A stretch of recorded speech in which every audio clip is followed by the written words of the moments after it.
Hello viewers, welcome to humanist TV. 2 మాస్కులు donate చేసి 20 పిక్స్తో social మీడియాలో ప్రచారం చేసుకునే వాళ్ళని చూస్తూ ఉన్నాం.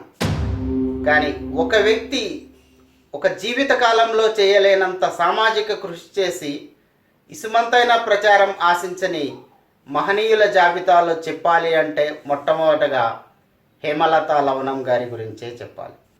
మానవవాదం అంటే కలుగుల్లో దాక్కుని శాంతి వచనాలు వల్లించడం కాదు, మానవ క్షేమం కోసం కదం తొక్కే ఆచరణ అని నిరూపించిన మహనీయురాలు హేమలత లవణం. వారు చేసిన సామాజిక కృషి గురించి ఈ వీడియోలో తెలుసు. ఎందుకని ఇప్పుడే హేమలత లవణం గారి గురించి మాట్లాడుకోవాలి అంటే దానికో సందర్భం ఉంది. ఏంటి ఆ సందర్భం? కొద్ది కాలం క్రితం సినిమా డైరెక్టర్ వంశీకృష్ణ బెల్లంకొండ సాయి శ్రీనివాస్తో కలిసి టైగర్ నాగేశ్వరరావు అనే బందిపోటు మీద ఒక సినిమా తీయాలనుకున్నారు. అందులో బందిపోట్లని సంస్కరించే పాత్రలో అంటే హేమలత లవణం గారి పాత్రలో రేణు దేశాయ్ నటిస్తున్నారని పెద్ద ఎత్తున ప్రచారం జరిగింది. కానీ చివరి దశలో ఆవిడ ఆ పాత్ర నుంచి విరమించుకున్నారన్న వార్తలు వెల్లడయ్యాయి. సరే, ఆమె ఆ పాత్ర చేస్తారా లేదా విరమించుకుంటారా అన్న విషయాన్ని పక్కన పెడితే ఈ విధంగానైనా హేమలత లవణం గారి కృషి ప్రజలకి తెలిసే అవకాశం ఉంది. కానీ సినిమా వాళ్ళని నమ్మలేము. హిట్ కోసం చరిత్రను కట్ చేసి చీట్ చేసే దాంట్లో వాళ్ళు ముందుంటారు. అందుకోసం ఆ మహనీయురాలు హేమలత లవణం గారి గురించి ఈ వీడియోలో చూద్దాం.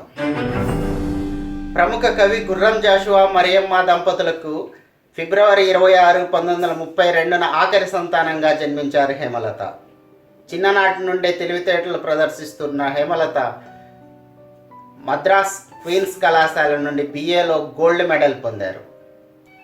నాస్తికత్వం అనగానే గుర్తుకొచ్చే పేరు గోరా.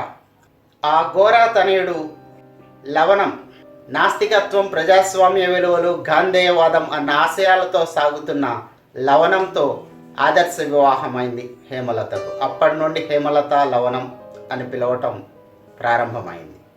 1961లో వాసవ్య విద్యాలయాన్ని స్థాపించి సమతా మమతల స్థాపన కోసం కృషి చేశారు హేమలత. ఆచార్య వినోబా భావేతో కలిసి భూదానోద్యమంలో పనిచేశారు. అలానే చంబల్ లోయలో భారతదేశానికి బందిపోట్ల కేంద్రంగా పేర్కొనబడిన చంబల్ లోయలు మధ్యప్రదేశ్, రాజస్థాన్, హర్యానా, ఉత్తరప్రదేశ్ లాంటి రాష్ట్రాలన్నీ అశాంతితో రగలటానికి కారణమైన చంబల్ లోయలో ఉన్న బందిపోట్లని సంస్కరించి వారిని జనజీవన స్రవంతిలో కలపడంలో కృషి చేసిన వాళ్ళల్లో హేమలత లవణం దంపతులు కూడా ఉన్నారు. వారి కృషిని నాటి సర్వోదయం ఉద్యమ నేత జయప్రకాష్ నారాయణ్ ఎంతగానో అభినందించారు. ఇంతకీ ఆ బందిపోటు దొంగల గురించి తెలుసుకోవాలి అంటే ఇటీవల విడుదలైన సినిమా హీరో కార్తీ నటించిన కాకి సినిమా కనుక చూస్తే మీకు నేరస్థ తెగలు అంటే ఏంది, క్రిమినల్ ట్రైబ్స్, వారు ఎందుకని బందిపోటు దొంగలుగా ఉన్నారు, ఎన్ని తరాలుగా కొనసాగుతున్నారు, ఎప్పుడో మొఘలుల కాలం నాటి నుంచి ఇప్పటి వరకు వారి చరిత్ర, ఇవన్నీ కూడా మీకు తెలిసి వస్తూ ఉంటాయి. చంబల్లోయ తర్వాత ఆంధ్రప్రదేశ్ తిరిగి వచ్చిన హేమలత ఆంధ్రప్రదేశ్లో అలాంటి పరిస్థితులను చూశారు. 1974లో సీతానగరం, స్టువర్ట్పురం, కావలి, కప్పరాల తిప్ప ఈ 4 ప్రాంతాల్లో క్రిమినల్ ట్రైబ్స్ సెటిల్మెంట్స్ అని చెప్పి ఆ కాలనీలు ఏర్పాటు చేశారు. సో అక్కడే వీళ్ళందరూ ఉంటారు అని. అయితే వారిని మళ్ళీ జనజీవన స్రవంతిలో కలపాలి, వాళ్ళని సంస్కరించాలి అని హేమలత కృషి చేశారు. వాళ్ళకి చాలా విచిత్రమైన పరిస్థితి ఉంటుంది. వారికి ప్రభుత్వ ఉద్యోగాలు ఇవ్వరు, ప్రైవేట్ ఉద్యోగాలు ఇవ్వరు, వారికి పొలాలు ఉండవు, వాళ్ళకి కూలి పనులకి ఎవరు పిలవరు, దొంగతనం మాత్రమే వాళ్ళకి ఉన్న ఆదాయ వనరు. వాళ్ళ పిల్లలు, తల్లులు, భార్యాభర్తలు అందరూ అదే పని చేస్తూ ఉంటారు. అందులో అనేక గాయాల పాలవుతుంటే చనిపోయే వాళ్ళు చనిపోతూ ఉంటారు. ఎక్కడ ఏ దొంగతనం జరిగినా వీళ్ళందరినీ తీసుకెళ్ళి జైల్లో వేస్తూ ఉంటారు. ఆ కేసుల కోసం, డబ్బుల కోసం మళ్ళీ దొంగతనాలు చేస్తూ ఉంటారు. ఒక విషియస్ సర్కిల్లో వాళ్ళు ఇరుక్కుపోయి ఉంటారు. అలాంటి పరిస్థితుల్లో వాళ్ళని ఎలా సంస్కరించాలి అని కృషి చేసింది హేమలత.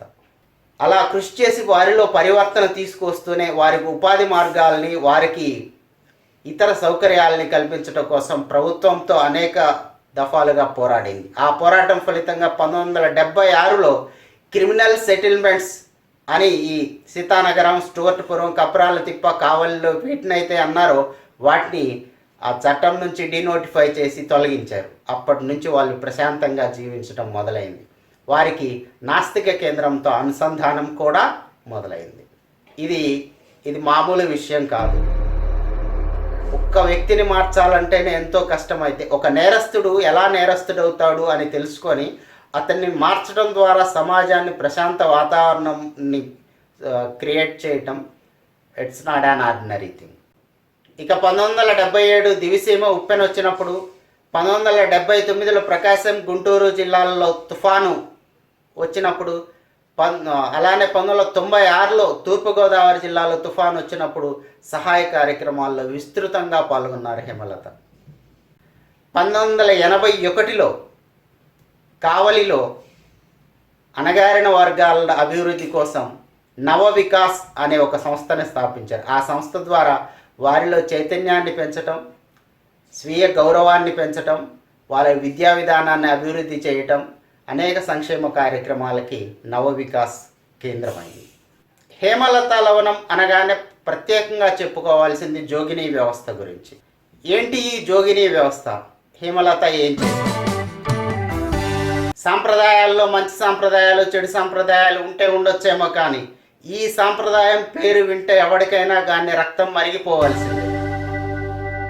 ఉన్నటువంటి సమాజంలో ఒక స్త్రీని, ఖచ్చితంగా అట్టడుగు కులాల్లో ఉన్నటువంటి ఒక స్త్రీని దేవుడికిచ్చి పెళ్లి చేయటం, ఆ పెళ్లి చేసినటువంటి అమ్మాయి దేవుడికి భార్య అవటం, భర్త ఏమో దేవుడు, ఆ గుడికి ఆవిడ పర్మనెంట్గా ఆ గుడికి చెందిన వ్యక్తిగా మార్చేసి ఆ ఊరిలో ఉన్న పెద్దవాళ్ళందరి సెక్స్ కోరికలు ఉచితంగా తీర్చడానికి ఆ మహిళని ఉపయోగించటం, ఇది జోగినీ వ్యవస్థ అంటే.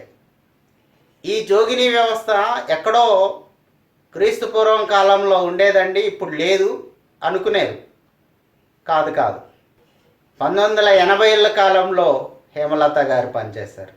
ఈ 80ల కాలంలో ఆవిడ పనిచేసినప్పుడు విపరీతంగా ప్రతి జిల్లాలోనూ ఈ జోగినీ వ్యవస్థ ఉండేది. ఆ విధంగా ఊరి మొత్తం ఆ స్త్రీని అనుభవించటం, ఆ స్త్రీకి హక్కులేమి ఉండవు, ఆ స్త్రీకి భర్త ఎవరో తెలియదు, పిల్లలు పుడతా ఉంటారు, ఆ పిల్లలకి తండ్రి ఎవరో తెలియదు, వాళ్ళకి ఆస్తులు ఉండవు, వాళ్ళ జీవితం నరకప్రాయంగా ఉంటుంది. అసలు విచిత్రంగా ఆ జోగినీలకి పుట్టే పిల్లల్ని ఎవరు స్కూల్లో చేర్చుకునే వాళ్ళు కాదు. ఎందుకంటే తండ్రి తెలియదు కదా. తండ్రి పేరు ఉంటేనే స్కూల్స్లో అడ్మిషన్ అనేవాళ్ళు. ఇటీవల ప్రభుత్వం చట్ట సవరణ చేసి తండ్రి పేరు ఉన్నా లేకున్నా తల్లి పేరు ఉంటే చాలు అంది. వ్యభిచారంలో అయినా కానీ ఒక ప్రతిఫలం అనేది వస్తుందేమో, కానీ ఈ జోగినీ వ్యవస్థలో ప్రతిఫలం కూడా లేదు. అంటే అంత దారుణమైనటువంటి వ్యవస్థ. అందులో బ్రాహ్మణ, క్షత్రియ, వైశ్య వర్ణాలో లేకపోతే శూద్ర వర్ణంలో ఉన్న అగ్ర కులాలో ఉండవు. ఖచ్చితంగా అట్టడుగు కులాల్లో ఉన్నటువంటి స్త్రీలనే ఈ జోగినీలుగా మారుస్తారు. ఒకవేళ జోగినిగా నేను మారను అంటే బలవంతంగా కొట్టి తిట్టి జోగినిగా మారుస్తారు. ఇంతటి దుర్మార్గమైనటువంటి వ్యవస్థ ఈ భూమి మీద ఉంది అంటే వినటం కష్టంగానే ఉంటుంది. అందుకే ఆ జోగినీ వ్యవస్థ సమూలంగా నిర్మూలించాలని కృషి చేశారు హేమలత. ఆవిడ ఆయా జిల్లాల్లో తిరిగి వారిని అందరినీ చైతన్యపరిచి ఈ జోగినీ వ్యవస్థ నుంచి బయటికి రావడానికి కృషి చేశారు. ఆవిడ చేసిన కృషి వల్లనే 1988లో AP devadasis prohibition of dedication act 1988 అమల్లోకి వచ్చింది. నాటి ఎన్టీ రామారావు ప్రభుత్వం ఆ చట్టం చేసింది. మొత్తం 2000 మంది జోగినీలకు ప్రభుత్వం నుంచి భూమిని ఇప్పించి వారికి జీవనోపాధి కల్పించి వారి జీవితం వాళ్ళు బతికేటట్లు చేసింది హేమలతలో. అంతేకాదు చాలామంది జోగినీల్ని ఆ వ్యవస్థలోంచి బయటకు వచ్చేసి పెళ్ళిళ్ళు చేసుకోవడానికి సాగిన. ఇంతకుముందు జోగినీ వ్యవస్థలో ఏమవుతుంది, ఒక్కసారి అడుగు పెట్టిన తర్వాత ఇక వారికి వ్యక్తిగత జీవితం ఉండదు, ఊరు మొత్తానికి ఉంపిడిగా ఎత్తాయి. కానీ అలాంటి బయటికి తీసుకొచ్చేసి వారికి రాజ్భవన్లో గవర్నర్ చేతుల మీదుగా కుముద్బెన్ జోషి కాలంలో అలానే సి రంగరాజన్ కాలంలో పెళ్ళిళ్ళు చేసి కొత్త జీవితాలను ప్రసాదించింది హేమలత. సంస్కార్ అనే స్వచ్ఛంద సంస్థను స్థాపించి అనేక మంది జోగినీలని వారి జీవితాలని మెరుగుపరిచారు. అలాగే జోగినీల జీవితాల్లో వెలుగు తీసుకొచ్చినటువంటి చెల్లి నిలయంను స్థాపించారు హేమలత. నిజామాబాద్ జిల్లా గాంధారి గ్రామంలో అమ్మాయిల కోసం, బాలికల కోసం స్కూల్ పెట్టింది. అలానే చైల్డ్ అట్ రిస్క్ CAR పేరుతో ఒక సంస్థని స్థాపించింది. ముఖ్యంగా ఏమవుతుందంటే తాగుబోతులు, దొంగలు, వ్యభిచారులు వాళ్ళకి పుట్టినటువంటి పిల్లలు పెంపకంలో చాలా ఇబ్బందులు ఎదురవుతూ ఉంటాయి. వాళ్ళు పెరిగే వాతావరణం కనుక సరిగా లేకపోతే వాళ్ళు రేపటి నేరస్తులుగా మారుతారు. కాబట్టి వారి కోసం ఏదైనా చేయాలని చైల్డ్ అట్ రిస్క్ CAR అనే ఒక సంస్థని స్థాపించి ఆ పిల్లలందరి బాగోగుల కోసం కృషి చేసింది హేమలత. మీరు అనొచ్చు, ఎప్పుడో 1988లోనే జోగిని వ్యవస్థ రద్దయిపోయిందిలేండి, మీరు అంత గొంతు చించుకోవాల్సిన పని లేదు అని మీరు అనొచ్చు. నేను అంత గొంతు చించుకోని అవసరం లేదు. 2012లో సుప్రీంకోర్టు సిఫార్సుల మేరకు ఆంధ్రప్రదేశ్ ప్రభుత్వం, నాటి ఉమ్మడి ఆంధ్రప్రదేశ్ ప్రభుత్వం 1 మ్యాన్ కమిషన్ని జస్టిస్ వి రఘునాథరావు నేతృత్వంలో నియమించింది. ఆ కమిషన్ ఉమ్మడి రాష్ట్రంలోని 19 జిల్లాలు పర్యటించేసి ఒక నివేదికను సమర్పించింది. అందులో రాష్ట్ర వ్యాప్తంగా 80,000 మంది జోగినీలు ఇంకా ఉన్నారు, ఈ వ్యవస్థ ఇంకా అమలు జరుగుతూ ఉంది, చట్టం ఇంకా అట్టడుగు స్థాయికి వెళ్ళలేదు, కొన్ని వేల మంది జీవితాలు నాశనం అయిపోతూ ఉన్నాయి, వాళ్ళని స్కూళ్ళలో ఎవరు తీసుకోవట్లేదు, వాళ్ళకి హక్కులు లేవు, ఆస్తి హక్కులు లేవు, ఇల్లు లేవు అని జస్టిస్ వి రఘునాథరావు ఏకసభ్య కమిషన్ నివేదిక సమర్పించింది. ఆ నివేదిక సమర్పించే నాటికి రాష్ట్రంలో తెలంగాణ ఉద్యమం ఉవ్వెత్తున ఉండటం, దాన్ని అప్పుడు చర్చించడానికి వీలు కాకపోవటం, ఆ తర్వాత 2 రాష్ట్రాలుగా విడిపోవటం జరిగింది. ఇప్పటికి కూడా ఈ 2 రాష్ట్రాలు ఆ కమిషన్ ఇచ్చినటువంటి సిఫార్సుల్ని అసెంబ్లీలో చర్చించి మళ్ళీ దానిపైన నిర్ణయాలు తీసుకోవాల్సి ఉంది, కానీ ఎవరు తీసుకోవట్లేదు. నేను చెప్తుంది లేటెస్ట్ అంశం. అంటే ఎంతో దారుణమైనటువంటి జోగిని వ్యవస్థ ఆ కాలంలోనే కాదు, ఈ కాలంలో కూడా ఉంది. కానీ మనం కళ్ళు మూసుకొని అంతా బాగుందిలే అనుకుంటున్నాం, కానీ వెళ్ళి చూసి కృషి చేసే వాళ్ళకి తెలుస్తుంది. ఇప్పటికే అనేక సంస్థలు జోగినీల జీవితాలని బాగు చేయటానికి కృషి చేస్తూ ఉన్నాయి. ఇక సాహిత్యం విషయానికి వస్తే 2002లో హేమలత లవణం జాషువా ఫౌండేషన్ స్థాపించారు. జాషువా ఫౌండేషన్ స్థాపించి గుర్రం జాషువా గారి అనేక రచనలు, అలభ్యమైన అన్ని రచనల్ని పునర్ముద్రించారు. అంతేకాదు జాషువా ఫౌండేషన్ పేరుతో ఒక జాతీయ స్థాయి సాహిత్య పురస్కారాన్ని ప్రకటించారు. భారతదేశంలో ఏ భాషలోనైనా సమాజాన్ని మేల్కొల్పే సాహిత్యాన్ని వెలువరించిన వారికి ఆ పురస్కారం లభిస్తుంది. అప్పటికి పురస్కారం అంటే సాహిత్యంలో 1116, 2000, మహా అయితే 5000. ఇక జాతీయ స్థాయిలో అత్యున్నతం అనుకున్న దానికి 10,000 ఉండేవి, అంతకుమించి అవార్డులు. అట్లాంటిది ఆవిడ లక్షల రూపాయలతో పురస్కారాన్ని ప్రకటించారు. అలా ప్రతి సంవత్సరం ఎంతోమంది కవులకు, ఎన్నో రాష్ట్రాలు, వివిధ భాషల్లో ఉన్నటువంటి సాహితీవేత్తలకు పురస్కారాలు అందజేశారు. 2 లక్షల రూపాయలు సాహిత్య పురస్కారాల స్థాయిని ఆ విధంగా పెంచారు హేమలత లవణం. ఇంకా హేమలత లవణం స్వతహాగా అనేక ప్రక్రియల్లో రచనలు చేశారు. అహింసామూర్తులు, అమరగాథలు, నేరస్తుల సంస్కరణం, జీవన ప్రభాతం అని ఒక నవల రాశారు. జీవన ప్రభాతం నవలకి తెలుగు విశ్వవిద్యాలయ పురస్కారం కూడా లభించింది. అలానే జాషువా కలం చెప్పిన కథ, మా నాన్నగారు,